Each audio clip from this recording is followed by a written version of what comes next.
안녕하세요. 오늘도 미국 주식입니다. 혹시 로빈후드라는 기업 들어보셨나요? 들어보신 분들은 아마 밈 주식, 제로 수수료 혹은 젊은 투자자 같은 키워드일 텐데요. 오늘은 124조 달러 부의 이전이라는 관점으로 로빈후드에 대해서 이야기해 보려 합니다. 앞으로 미국에서만 124조 달러, 우리 돈으로 수경원에 달하는 돈이 세대 간에 이동할 거라는 전망이 나오고, 이 엄청난 돈의 흐름을 젊은 세대라는 키워드로 받아낼 핵심 플랫폼으로 로빈후드가 지목되고 있기 때문입니다. 오늘은 이 124조 달러 역사상 최대 규모의 부의 이전이라는 거대한 매크로 현상이 실체 하는지 확인해보고, 그래서 로빈후드가 얼마를 가져갈지에 대한 분석 내용을 공유하려 합니다. 먼저 첫 번째 질문입니다. 124조 달러 부의 이전이라는 이 말은 과연 믿을만한 것일까요? 124조 달러라는 이 엄청난 규모는 도대체 어디서 나온 걸까요? 결론부터 말씀드리면 이 124조 달러의 공식 출처는 미국 자산 리테일 시장 전문 리서치 회사인 셀룰리 어소시에이츠입니다. 셀룰리가 2024년 말에 발행한 리포트에서 처음 제시한 공식 추정치인 거죠. 셀룰리의 분석에 따르면 지금부터 2048년까지 미국에서만 약 124조 달러의 부가 이전될 것으로 추정됩니다. 이 방대한 금액은 상속, 증여, 그리고 자선 기부의 형태로 움직이게 되는데요. 구체적으로는 105조 달러가 자녀나 손주 같은 상속인에게, 그리고 18조 달러가 자선단체로 흘러갈 것으로 보고 있습니다. 중요한 것은 이 124조는 단순한 추정치를 넘어 US뱅크, RBC 웰스 매니지먼트 같은 미국의 메이저 은행과 자산운용사, 각종 재단들이 자신들의 공식 자료와 마케팅 문서에서 반복적으로 인용하는 사실상의 표준 시나리오가 되어 있다는 점입니다. 그렇다면 이 124조의 실체는 무엇일까요? 미국 가계의 자산 구성을 종합해보면 주식, 채권, 펀드 같은 증권 금융자산이 약 37%, 주거 및 상업용 부동산이 약 30%, 그리고 401k나 IRA 같은 보험연금 퇴직계좌가 약 19% 정도를 차지합니다. 즉, 124조 달러의 정체는 현금이 아니라 전체 자산 포트폴리오가 세대 간에 움직이는 그림으로 이해하는 것이 가장 정확합니다. 자, 파이의 크기와 실체는 확인했습니다. 그럼 이 돈은 지금 누가 쥐고 있고 누구에게 흘러가는 걸까요? 미국 연준의 통계 데이터를 재가공한 자료를 보면 미국 가계가 보유한 총 순자산의 약 73%를 55세 이상 연령대가 보유하고 있습니다. 미국 돈 10달러 중 7달러 이상이 55세 이상 노년층 손에 있다고 말할 수 있는 수준이죠. 이걸 세대별로 나눠보면 그림은 더 명확해집니다. 현재 미국 전체 부의 절반 이상은 베이비붐 세대가 들고 있습니다. 반면 미래의 수혜자인 밀레니얼과 Z세대가 현재 쥐고 있는 자산은 다 합쳐도 전체의 약 10% 수준에 머물러 있습니다.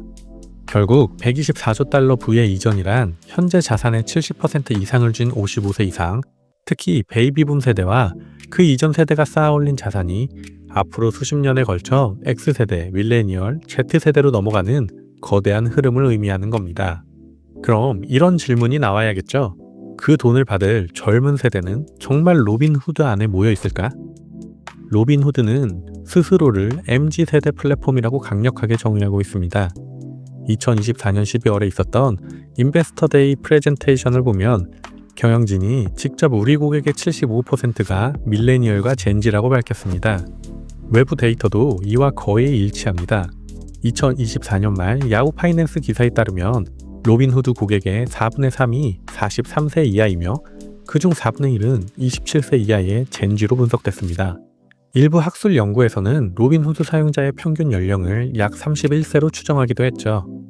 이 숫자가 얼마나 이례적으로 젊은 구성인지 감이 안 오실 텐데요. 다른 전통 브로커들과 비교해보면 그 차이가 극명하게 드러납니다. 예를 들어 찰스 슈왑이 분석한 RIA 고객 데이터를 한번 보시죠. 이들 고객 중 75%가 50세 이상이었습니다. 50세 미만의 고객은 전체의 25%에 불과하고 50세 미만 고객이 맡긴 자산은 전체 자산의 15% 수준에 불과하죠. 컴스코어의 2024년 트렌드 보고서 역시 매우 흥미로운 데이터를 보여줍니다. 18세에서 34세 사이의 온라인 브로커 이용자 중 33%, 즉 3명 중 1명은 로빈후드 계정을 보유하고 있었습니다. 반면에 피델리티나 슈왑 같은 전통적인 브랜드들은 젊은 층 고객 비율과 전체 연령대 고객 비율 간에 큰 차이가 없었죠. 하지만 여기서 우리가 빠지기 쉬운 함정이 하나 있습니다. 젊은 세대가 로빈후드에 모여 있다는 말이 젊은 세대의 모든 자산이 로빈후드에 모여 있다는 뜻은 아니라는 겁니다. 실제로 여러 분석 자료를 종합해보면 로빈후드의 평균 계좌 잔고는 약 4,000달러 수준으로 추정됩니다. 이는 모건 스탠리의 자회사인 이트레이드의 평균 계좌 규모가 12만 달러대인 것과 비교하면 상당히 작은 규모입니다. 정리하자면 로빈후드는 젊은 세대의 자산 전체를 장악한 플랫폼은 아니지만 젊은 세대가 투자를 시작하는 입문 플랫폼 또는 첫 번째 계좌로의 성격이 매우 강합니다. 124조 흐름의 입구를 선점했다는 점에서는 확실한 의미가 있는 거죠. 자, 124조 달러라는 거대한 부의 흐름이 실제하고 로빈후드가 그 입구에 서 있다는 전제는 확인했습니다. 하지만 단순히 입구에 서 있다고 해서 그 돈이 내 것이 되는 건 아닙니다. 수경원 단위의 자산을 담으려면 그에 걸맞는 그릇이 필요하죠. 아크 인베스트는 로빈후드가 이 거대한 부를 받아내기 위해 아주 치밀한 전략을 실행하고 있다고 분석합니다. 로빈후드의 현재 행보를 분석해보면 명확한 3단계 성장 로드맵이 보인다는 것이죠. 자, 로빈후드가 단순한 단타 매매 앱을 넘어 어떻게 우리의 금융생활 전체를 지배하는 개인 금융 운영체제로 진화하고 있는지 확인해 보겠습니다. 1단계는 브로커리지를 장악하다입니다. 불과 10여 년 전만 해도 미국에서 주식 거래를 하려면 건당 7에서 10달러의 수수료를 내야 했습니다. 하지만 로빈후드는 2013년 등장과 함께 수수료 0원을 선언하며 판을 뒤집었죠. 결국 2019년 찰스 슈왑이나 피델리티 같은 거대 공룡들마저 수수료 무료를 따라오게 만들었습니다. 로빈후드의 수수료 무료 정책은 단순한 마케팅이 아닙니다. 이것은 다음 단계로 가기 위해 고객을 끌어들이는 게이트를 장악한 전략적 행동이라는 것이죠. 실제로 로빈후드는 이 관문을 통해 2,600만 명이 넘는 계좌를 확보했고 그중 63%를 밀레니얼과 Z세대로 채웠습니다. 슈왑의 해당 연령층 비중이 14%에 불과한 것과 비교하면 미래 세대의 입구를 확실히 틀어진 셈입니다.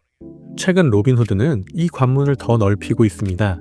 전문 트레이더를 위한 로빈후드 레전드를 출시하고 예측 시장 플랫폼 칼시와 연동해 대선 결과 등에 베팅하는 기능을 넣었죠. 아크는 이를 두고 로빈후드가 단순 브로커리지를 넘어 예측 시장 거래량의 3분의 1을 장악하며 트래픽을 빨아들이고 있다고 평가합니다. 2단계는 금융 스택의 번들링입니다. 고객을 모았다면 이제 묶어둬야겠죠?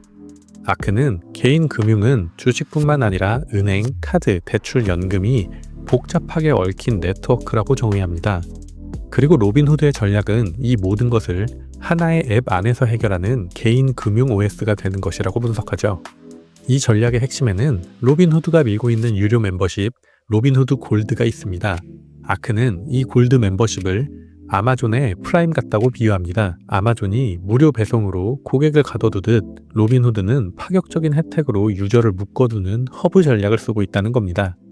아크는 로빈후드가 장기적으로 모든 고객을 골드 회원으로 만드는 것을 목표로 움직이고 있다고 봅니다. 여기에 더해 로빈후드는 계좌 수수료를 없애고 집 앞까지 현금을 배달해주는 서비스까지 준비 중입니다. 즉 주식할 때만 켜는 앱이 아니라 월급 받고 소비하는 모든 금융생활을 우리 앱 안에서 하라는 메시지를 던지고 있는 겁니다. 3단계는 부의 이전을 받을 준비입니다. 로빈후드의 행보 중 가장 야망을 드러낸 부분입니다. 바로 124조 달러를 받아낼 준비입니다. 현재 로빈후드의 평균 계좌 잔고는 약 4,000달러 수준입니다. 아직은 젊은 층의 비상금 정도죠. 하지만 이 고객들이 나이를 먹고 부모 세대로부터 상속을 받게 되면 어떻게 될까요? 큰 돈이 생겼으니 이제 어른들의 은행인 슈왑으로 가야지라며 떠나는 것을 막는 게 로빈후드의 최대 과제입니다. 이를 위해 로빈후드는 최근 트레이드 PMR 인수라는 승부수를 던졌습니다. 트레이드 PMR은 약 400억 달러 규모의 자산을 관리하는 독립투자 자문사 플랫폼입니다. 아크는 이 인수의 의미를 이렇게 해석합니다. 로빈후드가 약 7조 달러 규모의 자문 시장으로 진입하는 통로를 뚫었다.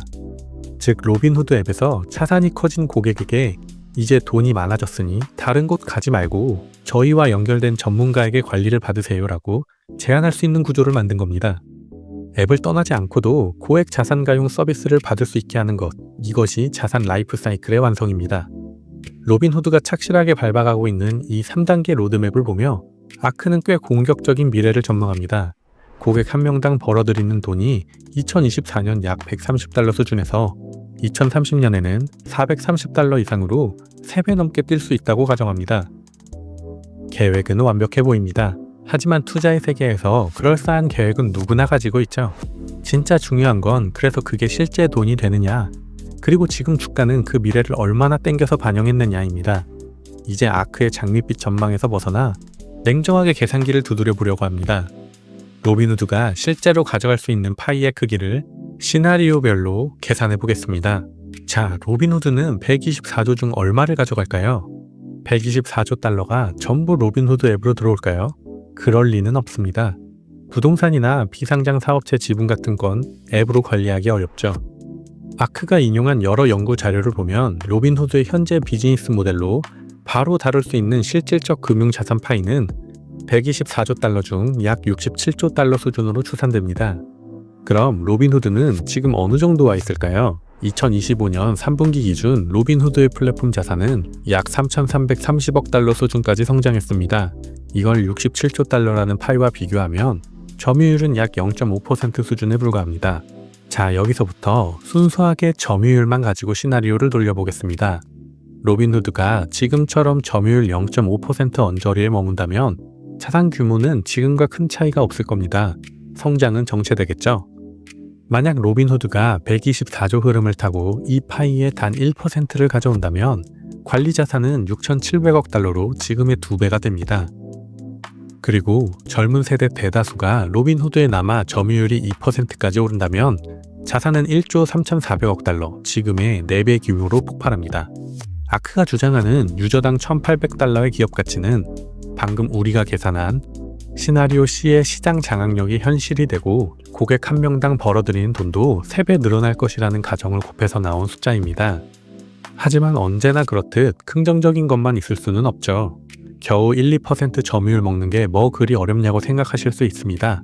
하지만 현실에는 로빈후드가 이 목표로 가는 길목마다 지뢰가 매설되어 있습니다. 첫 번째 지뢰는 규제입니다. 로빈후드 수익 모델의 핵심 중 하나는 PFOF입니다. 고객의 주문 데이터를 도매상에게 넘겨주고 돈을 받는 방식이죠. 문제는 영국과 유럽은 리테일 고객 대상 PFOF를 이미 사실상 금지했고 미국 SEC나 의회도 언제 규제 강화를 논의할지 알 수 없다는 점입니다. 만약 미국에서 PFOF가 막히거나 제한된다면 로빈후드의 수익성은 구조적인 타격을 입을 수밖에 없습니다. 실제로 로빈후드는 2025년에만 각종 규제 위반으로 합산 약 7,500만 달러의 벌금 및 배상금을 내야 했습니다. 물론 PFOF 구조를 크게 흔들 수 있었던 시장 구조 개편안이 2025년 6월에 아예 철회되었기 때문에 연방 차원에서 PFOF 전면 금지를 밀어붙일 가능성은 상당히 낮아진 상태라고 보는 게 합리적입니다. 오해하시면 안 됩니다. 규제 리스크가 제로가 아니라 낮아졌을 뿐입니다. 두 번째 지뢰는 금리와 코인 의존증입니다. 로빈후드는 스스로를 종합금융 플랫폼이라고 말하지만 2025년 3분기 실적을 뜯어보면 여전히 거래 기반 수수료와 이자 수익이 매출의 90% 이상을 차지합니다. 이게 무슨 뜻일까요? 주식 코인 불장이 오거나 금리가 높을 때는 돈을 쓸어 담지만 시장이 식거나 금리가 내려가면 실적도 같이 롤러코스터를 탄다는 뜻입니다. 아직은 안정적인 자산관리 수수료보다는 변동성 큰 투기 자산의 성격이 훨씬 강한 비즈니스 모델인 거죠. 세 번째 지뢰는 공룡들의 반격과 자산 이탈입니다. 로빈후드가 노리는 자산관리 시장에는 찰스 슈와 피델리티 같은 거대 공룡들이 버티고 있습니다. 이들은 수십 년간 쌓아온 신뢰와 수조 달러의 자산을 가지고 있죠. 가장 큰 리스크는 졸업 리스크입니다. 젊을 때는 로빈후드를 쓰다가 막상 상속을 받아 10억, 20억 큰 돈이 생기면 그래도 큰 돈은 슈왑에 맡겨야지 라며 떠나는 현상입니다. 로빈후드가 트레이드 PMR을 인수하며 방어에 나섰지만 이 자산 이탈을 막아내지 못한다면 124조의 수혜는 로빈후드가 아닌 기존 공룡들이 가져갈 겁니다. 2025년 11월 기준 로빈후드의 시가총액은 1,000억 달러를 넘나들고 있습니다. PER은 46배에서 61배 사이를 오갑니다. 일반적인 금융주가 PER 10배에서 15배를 받는 것을 감안하면 시장은 이미 로빈후드를 단순한 증권사가 아니라 초고성장 플랫폼으로 평가하고 있는 겁니다. 다시 말해 로빈후드가 124조 파이의 상당 부분을 가져올 것이라는 기대감이 이미 주가에 꽤 많이 그리고 강하게 선반영되어 있다는 뜻입니다. 124조 달러의 젊은 세대 그리고 로빈후드 판은 깔렸습니다. 과연 로빈후드의 야심찬 계획은 앞으로 어떻게 될까요? 감사합니다.